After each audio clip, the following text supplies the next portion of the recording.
The soldiers in the ward whispered about one thing, not the bullets, not the cold, not even the infections that swept through the halls faster than any army. What they feared was the night. Every morning, more beds were empty, not because men were dying on the battlefield, but because something inside the hospital itself was consuming them.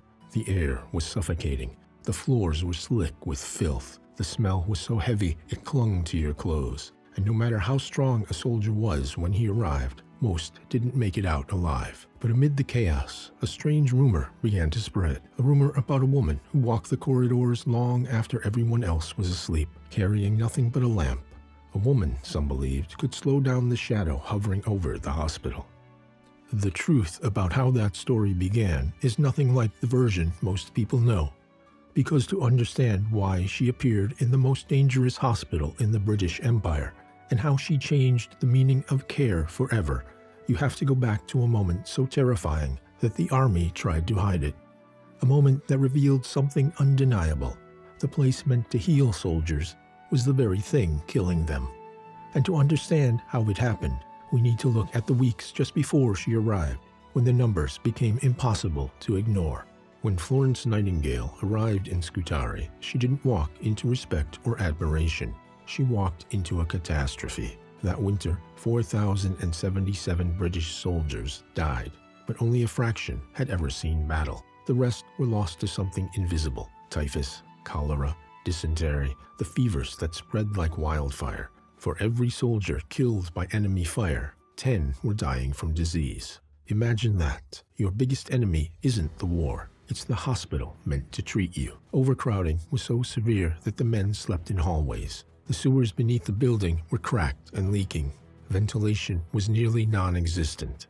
Filth soaked so deeply into the walls that the odor itself could make a person dizzy. For many soldiers, stepping into Scutari was a death sentence. But the part almost no one realizes today is this: Florence Nightingale was not sent because the government had a plan. She was sent because they had run out of plans. Still, even she wasn't prepared for what she saw. Supplies were always depleted. Food spoiled faster than it arrived. The water was unsafe, and no one, not the physicians, not the officers, could explain why so many soldiers were fading away. Florence did something different from everyone else. She counted, and the numbers she uncovered would expose a truth so humiliating for the British Empire that they attempted to bury it for decades. But before she could expose anything, something unexpected happened. Something that forced the government to intervene in a way no one anticipated. Because before Florence could save the soldiers, Scutari itself had to be saved. By March 1855, 6 months after Florence's arrival, the death toll had spiraled so far out of control that soldiers began writing home, claiming it was safer at the front lines than in the hospital. Finally, the government snapped. They dispatched the Sanitary Commission, a team of engineers and public health experts, straight to Scutari. When the commission arrived, they didn't hold meetings or give orders. They went straight to the sewers. They tore open the blocked pipes, flushed out years of waste, and forced fresh air through the building by ripping out windows. And suddenly, something unbelievable happened. The death rate began to collapse. Years later, people argued over who deserved the credit, the commission or Nightingale. Florence never bothered to fight over it. She didn't need to. She wasn't chasing fame. She was chasing answers. She believed something deeper was happening, something no one had identified yet, and her determination to find that answer would push her toward a discovery so massive it reshaped every hospital, every clinic, and every military barracks that came after. But her work came at a cost. Before she became a legend, she almost didn't survive the very place she was trying to fix. And the woman who saved her? History nearly erased her. In May of 1855, while the world was watching Florence Nightingale work impossible hours, something inside her gave way. She collapsed. For days, her condition was so severe that the nurses around her feared she wouldn't survive. She had been exposed to the same diseases that were ravaging the soldiers. The person who cared for her through the worst of it was head nurse Eliza Roberts. She was not a celebrity, not a figure found in textbooks, but she was the woman who kept Florence alive. And almost no one outside the medical staff ever knew it happened. The public had already created their symbol, the lady with the lamp. They wanted the image of a graceful woman walking through the darkness, not the story of a woman who nearly died in the process of helping thousands of strangers. But that near-death experience changed Florence forever, because as soon as she returned to Britain, she didn't celebrate, she didn't rest, she went straight to her data. And what she found shattered everything people believed about the Crimean War. It turned her into something far more powerful than a battlefield nurse, a reformer with proof. When Florence stepped into the Royal Commission on the Health of the Army, she did not bring emotional testimonies. She brought charts that revealed a horrifying truth. Most soldiers who died in Scutari didn't die from wounds. They didn't die from a lack of medicine. They died because the environment itself was toxic. There was rotten food, contaminated water, inadequate ventilation, and extreme overcrowding. Soldiers slept nearly on top of one another. She visualized it all, boldly, clearly. Her diagrams became some of the earliest forms of modern data visualization, the foundations used today in public health and epidemiology.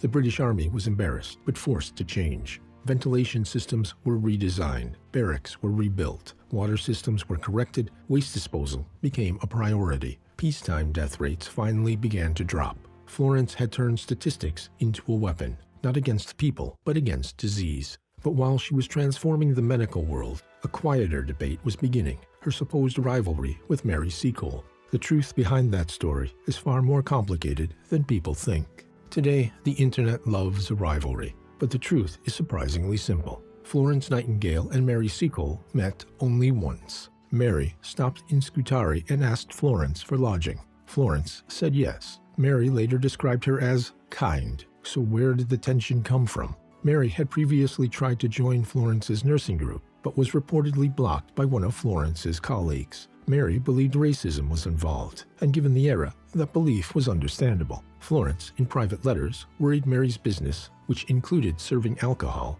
might reflect poorly on her nurses. She wrote that Mary was kind to the men, and especially the officers, but made many drunk. So yes, there were concerns. Yes, there were misunderstandings. Yes, the era was filled with racial and social biases. But a dramatic personal feud? The records don't support that. Both women saved lives. Both operated in different settings. Both left their mark. Their paths touched, but they were not enemies. And Florence's work, despite criticism, misunderstanding, and historical revision, continued reshaping the world long after she left the war. After the war, Florence became fixated on something most people never consider: hospital design. She had seen how deadly an environment could be. She had measured it, lived it. So she designed a new kind of hospital, one in which fresh air flowed, sunlight reached every bed, waste was carried safely away, and space was arranged to prevent disease rather than allow it to flourish. This became known as the pavilion design, and it spread across the globe.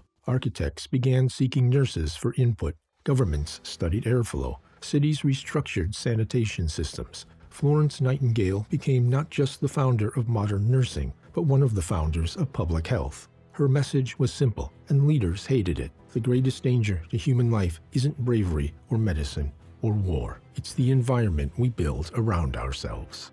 The image most people remember is simple: a woman walking through dark corridors with a lamp.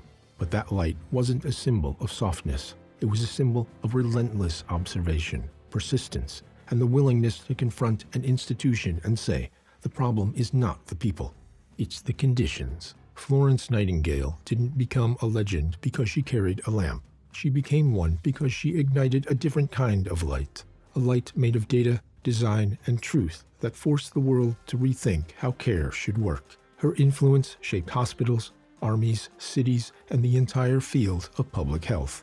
She didn't save everyone. She couldn't. But she changed everything. And that is why the story of Florence Nightingale still shines, even long after the lamp is gone.